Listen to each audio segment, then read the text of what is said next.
Tomás, uno de los 12, llamado el mellizo, no estaba con ellos cuando vino Jesús. Y los otros discípulos le decían: hemos visto al Señor. Pero él les contestó: si no veo en sus manos la señal de los clavos, si no meto el dedo en el agujero de los clavos y no meto la mano en su costado, no lo creo. A los 8 días estaban otra vez dentro los discípulos y Tomás con ellos. Llegó Jesús, estando cerradas las puertas, se puso en medio y les dijo: paz a vosotros. Luego dijo a Tomás: trae tu dedo, aquí tienes mis manos, trae tu mano y métela en mi costado, y no seas incrédulo, sino creyente. Contestó Tomás: Señor mío y Dios mío. Jesús le dijo: porque me has visto, has creído. Bienaventurados los que crean sin haber visto. Palabra del Señor.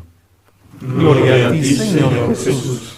Aquella duda de Santo Tomás resultó muy beneficiosa para todos nosotros. No solo porque es una nueva aparición de Cristo resucitado, sino porque la forma en que esta nueva aparición tiene lugar, el objetivo por el cual el Señor se aparece de nuevo, nos da a nosotros una pista de cómo tenemos que comportarnos. Primero, aquel hombre, amigo de Jesús, tan amigo que era apóstol, seguidor de Jesús, había perdido la fe. Delante del escándalo de la cruz, es decir, delante de ese sufrimiento que no entiendes el por qué, que no comprendes para qué, es decir, delante de un sufrimiento que te bloquea, que te oscurece, delante de un sufrimiento que te quita la esperanza, delante de un sufrimiento que te hace dudar del amor de Dios e incluso de la existencia de Dios, la reacción es la crisis. Aquello de lo que estabas seguro antes, ahora ya lo has puesto en duda. Esta escena de Tomás dudando, que no era diferente de lo que les había ocurrido a los otros apóstoles, esta escena de Tomás dudando es una reproducción de nuestra vida. Cuando Cristo está entre nosotros, cuando el Señor nos lleva en brazos, cuando las cosas salen al menos medianamente bien, no es difícil creer en la existencia y en el amor de Dios. No es difícil creer en la providencia divina. Pero cuando eso no es así, cuando nuestros planes se rompen, cuando los nuestros sufren, cuando sufrimos nosotros, cuando el futuro se ve totalmente negro, cuando la esperanza humana ha desaparecido, entonces entramos en crisis. ¿Y cuál es la luz que va a iluminar ese túnel oscuro, que nos va a impedir caer en esa crisis o que nos va a ayudar a salir de ella? La resurrección de Cristo. Por eso todo gira en torno a la resurrección de Cristo. Por eso San Pablo dice: si Cristo no ha resucitado, somos los más desdichados de los hombres. Y añade: pero Cristo ha resucitado. La fe de aquellos apóstoles que habían estado dispuestos a morir con Jesús cuando estaban no muy lejos de Jerusalén, pero aún no habían llegado, le intentan disuadir. Y él dice: tengo que ir a Jerusalén. Y entonces uno de ellos dice: vamos a Jerusalén a morir con él. Sin embargo, cuando le ven crucificado, abandonado, cuando le ven gritando, aunque no estuvieran allí, cuando le ven gritando su dolor, cuando San Juan y las mujeres le escuchan decir: Dios mío, ¿por qué me has abandonado? Entonces ellos entran en crisis. Es la resurrección la que crea la Iglesia. Es la resurrección de Cristo con la posterior llegada del Espíritu Santo la que hace que pasen de nuevo de no digo ateos, porque seguramente seguían creyendo en Dios, pero sí de no creyentes en la divinidad de Cristo a creyentes. Primera cosa, por lo tanto, primera enseñanza. Cuando tengas dudas, cuando todo esté oscuro, cuando estés realmente desesperado, cuando no entiendas a Dios, aparte de que puedes desahogarte con Él, pero cuando no le entiendas, recuerda que Cristo ha resucitado. Recuerda que hubo una noche oscurísima, la noche más oscura de todas las noches oscuras, que aquella noche oscura, la noche del Viernes Santo, la noche del Sábado Santo, que aquella noche oscura, profunda, se iluminó con la resurrección. Y aunque no hayas sido tú testigo de que Cristo está vivo, aunque tú no hayas tenido la oportunidad de verle vivo a tu lado como los apóstoles, aquella fe de ellos, aquel testimonio de ellos, tiene que iluminar tu noche oscura. Señor, no entiendo, estoy sufriendo, no comprendo por qué permites tanto dolor, por qué permites tanto horror, tanto sufrimiento. No entiendo, Señor, pero tú has resucitado. Y eso significa que hay un sentido para las cosas, que hay un porqué, aunque yo ahora no lo alcance a ver. Yo, Señor, me fío de ti. Segunda lección,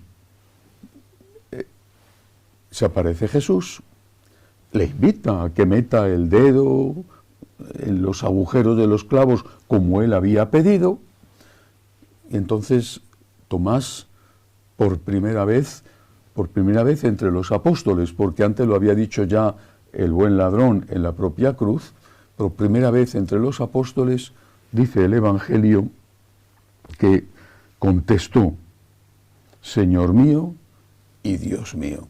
Por primera vez proclama abiertamente, explícitamente, la divinidad de Jesús. Señor mío y Dios mío. Si Cristo ha resucitado, es que Cristo es Dios.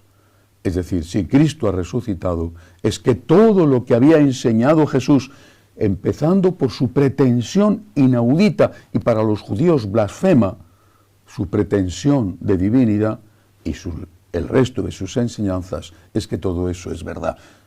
Santo Tomás lo entiende, como lo entendieron los demás. Como entendieron que la muerte no era el final, que si Cristo había resucitado había vida eterna. Como entendieron que hay un plan de Dios, un plan providente de Dios, que no entendemos cuando sufrimos, pero que ese plan existe. Esa afirmación de Tomás, que es la afirmación del resto de los apóstoles, pero que él hace explícita, Dios mío, tú eres Dios, Jesús, tú eres Dios, Señor mío y Dios mío. Tiene que ser también nuestra afirmación cuando damos fe al testimonio de los apóstoles y proclamamos su resurrección. Es decir, tenemos que decir y afirmar, Cristo es Dios y sus enseñanzas son divinas, no se pueden tocar. Pero hay algo más, ahí viene la segunda lección. No tenemos a Cristo resucitado con nosotros ni siquiera una vez en la vida de cada uno de nosotros. El Señor se está apareciendo a los 1.300 millones de católicos que hay en este momento. No se está apareciendo, podría hacerlo, pero no lo está haciendo. Pero si nosotros, católicos, damos fe a la resurrección de Jesucristo, si nosotros católicos creemos que Cristo ha resucitado, entonces tenemos que convertirnos nosotros en el cuerpo de Cristo que da testimonio de esa resurrección. ¿Y cómo? ¿Cómo poder hacer nosotros esa labor que hizo el Señor apareciéndose resucitado ante Tomás? ¿Cómo podemos hacer esa labor ante los que no tienen fe? No tienen fe porque no han encontrado nunca a Jesús o porque en medio de sus sufrimientos están perdiendo la fe en la providencia y en el amor divino. ¿Cómo podemos hacer? Mostrando nuestras heridas. Somos parte del cuerpo místico de Cristo y podemos y debemos ser testigos, como si fuera Cristo resucitado. Debemos ser testigos de que Él ha vencido a la muerte, de que Él está vivo, diciendo, mira, aquí tienes la herida en mi costado, aquí tienes las heridas en mis manos. ¿Por qué estoy vivo y no muerto? ¿Por qué tengo paz y no desesperación? ¿Por qué continúo luchando y no me he rendido? ¿Por qué sonrío aunque tengo ganas de gritar y de llorar? ¿Por qué? Porque Cristo me sostiene, porque Cristo está vivo a través mío, porque Cristo a través mío te dice, yo he vencido al mundo. Tenemos que ser los testigos de Cristo resucitado y debemos serlo y podemos serlo cuando nuestras heridas no nos aplastan, cuando nuestros sufrimientos no nos quitan la fe, no nos quitan la alegría, no nos quitan la esperanza. Cuando estás enfermo, cuando ha muerto una persona amada, cuando ves llegar tu hora, cuando no tienes trabajo y estás angustiado por tu familia, si ante eso eres capaz de apoyarte en Cristo y de no hundirte, de confiar en su divina misericordia, aunque esté todo tan oscuro, o casi tan oscuro, como aquella noche oscura de la pasión del Señor. Si ante eso eres capaz de seguir luchando, estás diciéndoles a los demás, Cristo está vivo. Y lo mismo que yo estoy sufriendo, y tú lo sabes, y tú lo conoces, lo mismo que yo estoy sufriendo, y no me rindo, lo mismo puedes hacer tú. Hay vida eterna, hay resurrección, hay explicación para todas las cosas, aunque en este momento no las entendamos. Seamos, por lo tanto, testigos de Cristo resucitado, mostrando a los demás, como dice San Pablo, una razón para vivir, una razón para amar. Y esa razón es que Cristo ha vencido a la muerte, que nos ama, aunque a veces no lo entendamos, y que existe la vida eterna. Que así sea.